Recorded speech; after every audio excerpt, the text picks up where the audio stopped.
Ya, yang melarang. Secara lisan yang melaporkan ke presiden dan kita laporkan ke Komisi 3. secara langsung yang melarang itu Dir Tipidum.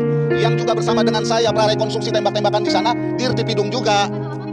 Pokoknya alasannya itu pokoknya. Itu alasan pokoknya, ya kan? Jadi bukan transparan atau akuntabel atau apa bla bla bla omong kosong itu bukan. Pokoknya.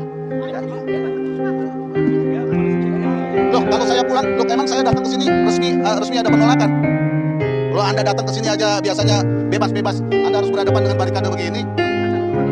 Oh, boleh. Gak ada gunanya lapor kalau dibohongin sama negara kayak begini.